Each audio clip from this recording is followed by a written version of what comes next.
Sveiki visi. Ketvirtas įrašas apie mano autorinę kolekciją. Taigi prieš jūsų akis mato tokį nestandartinį visiškai raštą ir formas, tarsi būtų iškritę iš viso konteksto, ką aš kūriau. Bet tiesiog, kai tu darai kažkokią vienodą kryptį, vieną dieną staiga prabundi ir nori kažko tai kitokio mažumėlę negu darei. Ir labai norėjusi pasinerti tą vadinamą to Provanso stilių tokį. Pradėjau ieškoti kažkokias tai formas internete, pasižiūrėti, kaip jisai, va ta būtent balta spalva, kažkur kažkokia gėlytė, ar netgi tik tais forma, ir ko pasekoj sukūriau tokią nedidelis tasai toksai šuolis buvo, sukūriau tokius gal 4 ąsočius, kur ten tokios rankenos iš pačio ąsočio tokios išeina ir ta gerklė tokia plati tokia. Ir, žodžiu, šitokių ąsočių padariau 4. Prie jų dar sukūriau 3 lėkštes ir porą didesnių dubenių. Tai viena lėkštė, kiek žinau, iškeliavo pas kolekcininką, kuris nusipirko iš manęs. O štai va šitie 2 mažyliai yra absoliučiai unikalūs. Ir kaip matot, šita forma yra labai įdomi, nematyta turbūt niekam. Ir pats tas, vat būtent vandens takelis yra jisai klijuotas, paliktas, va ta rankena man tokia išėjo visai netyčia. Iš šono žiūrint atrodo kaip koks delfinas. Čia, kaip matot, jau yra pradėta labiau naudoti pusiau majolika. Ir jeigu taip imti patį nudekoravimą, ar ne, iš pradžių vat našlaitės yra būtent dekoruotos. Žodžiu, raižyta yra S-grafito technika taikyta ir dekoruota jau yra čia ir glazūra, ir po glazūriniais dekoravimo dažais. Tai vat pirma išraižyta ir po to dekoruota. Šitas vat ąsotėlis, jis yra absoliučiai unikalus, kaip ir šalia jo stovintis. Va, jisai yra paprastesnės formas, bet labai turi gražų profilį, tą būtent Provansui tinkantį. Toksai vat, ir kaip matot, lygiai tas pats atlikimas, tos pačios našlaitės, bet čia jau yra dengta visiškai naudota glazūra, žalia ir mėlyna ir geltona. Ir kaip matot, glazūros padengimas yra mažumėlė netoks lygus, kaip galima padengti su dekoravimo dažais. Tai vat šitas irgi mažylis yra unikalus, taigi vien dėl to jie yra likę mano kolekcijai. Ir dar šitie 2 ąsotėliai turi vieną įspūdingą paslaptį. Vat būtent šitie vandens takeliai, šitie 2 ąsotėliai turi vieninteliai, per kiek aš dirbau ąsočius per visą gyvenimą, tai šitie 2 ąsotėliai turi, vat kaip pila mane vandenį ar ką nors iš jo, ir kai atlenkia atgal ąsotį, dažniausiai lašelis čia nubėga, koks vienas lašelis, o nuo jų lašelis lieka kabėti čia ir kaip atlenkis nubėga atgal į ąsotį. Tai vat tokį turiu stebuklą savotišką. Mano mažyliai vyščiai, mažiausiai jie čia po kokį litrą talpos, nedidučiai. Dar vat pasilikau cukriniukę, yra jų gal irgi padaryta nedaug. Teisingai dar pusseserei esu padarius sviestinę, kuri išvažiavo į Olandiją. Ir dubenėlis toks ganėtinai įdomaus dekoravimo tokio. Nestandartinis, absoliučiai jis irgi tarp kitko yra unikalus. Tai va šitą cukrinukę naudoju šiandieną. Joje terpa labai daug cukraus, va atnešiau su visu cukrum. Tai va tiek iš to mano Provanso.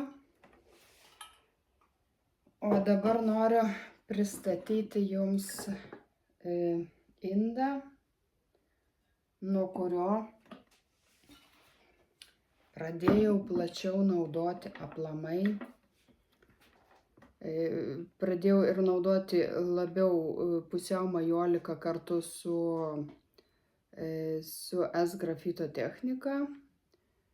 Ir čia jūs matot vat fasado priekį, pirmą mano sukurtą simbolį. Taip. Atsimenu, kaip dabar šitas ąsotis yra sukurtas 2015 metais. Tais metais Tautodailininkų sąjungos pirmininkė paskambino vieną dieną, sako, ar nenori dalyvauti konkurse Plungėj apie Plungę. Žinot, kaip menininkas labai nemėgsti, kai tave įspraudžia į kažkokius projektinius rėmus, aš labai nemėgstu, man tada kažkaip atvirkščiai visos čakros užsidaro, aš nieko nebegaliu kurti, niekas nebeišeina, galva tuščia. Ir galvoju, ką čia dabar daryti, dalyvauti, sakau, nieko sakau, aš jums nepažadu, sakau, bet žiūrėsiu.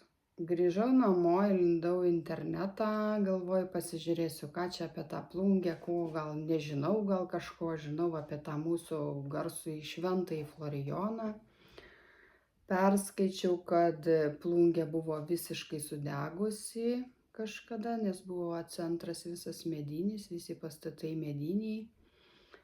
Ir galvoju, pabandysiu sukurti kažką tokio Plungėj, tam pačiam Florijonui. Nu ką tu ten tą Florijoną gali ant keramikos, ką tu ten su tuo Florijonu nuveiksi, ar ne? Nu, jisai buvo Romos kareivis kažkoks, kuris, kaip legenda sako, kad vienu kaušu visą gaisrą užgesino. Tai vat būtent, kas vat įtakojo to simbolio sukūrimą, tai šitą simbolį pavadinau Švento Florijono lietaus stulpas. Ir šitas ąsotis ant apačios taip ir yra parašyta Švento Florijono lietaus stulpas, sugalvotas 2015-06-06. Tai vat eskizas nuo tada prasidėjo. Taip, dangčio realiai dangtis yra šiaip pritaikytas, tik tai vat išlikusi labai gražiai čia dera. O čia vat viršui matot, kaip matot, yra 3 laikotarpių Plungės miesto herbai.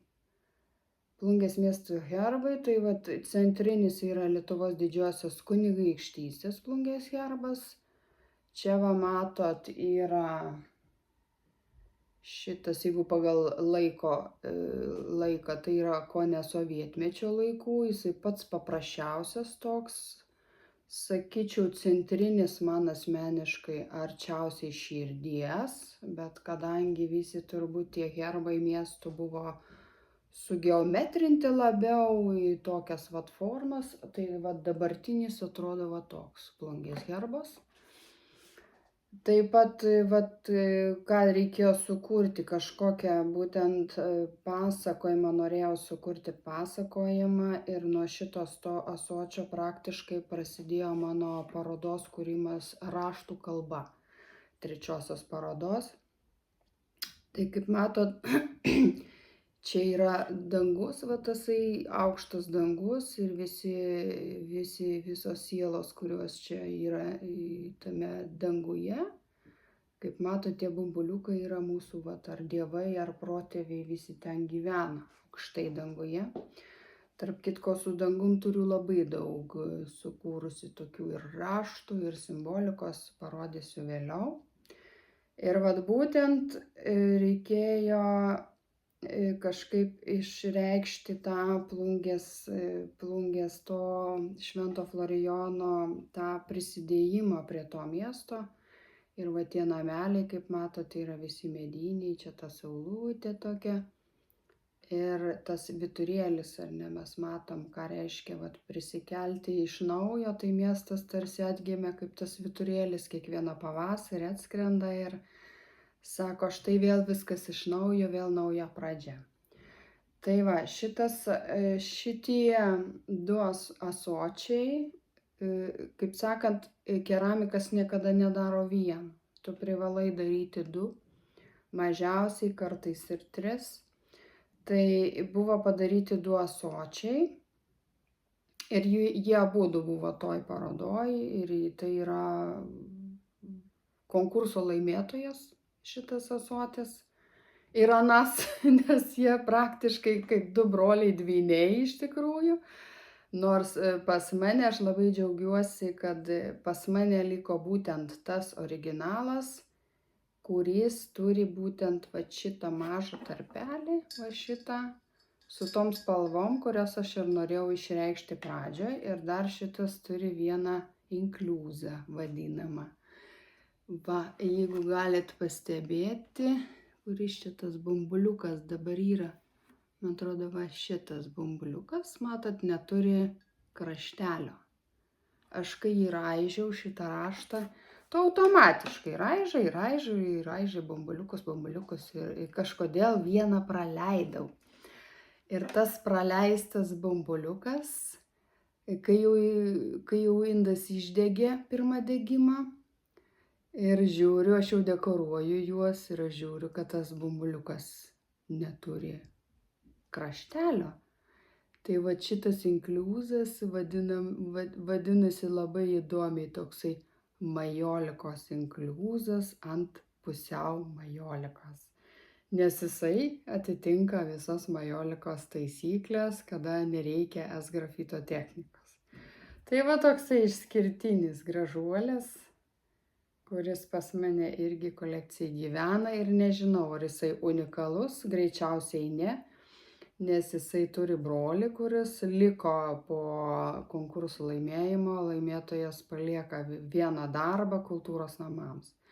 Taigi tas darbas šiandieną yra kultūros namuose, ar nežinau kur, turėtų būti, jeigu kažkam būtų įdomu pamatyti, kur jisai nukeliavo, turit kreiptis į kultūros namus ir bus jisai jums greičiausiai parodytas. Tai va, šiandieną tiek, susitiksim kitą kartą.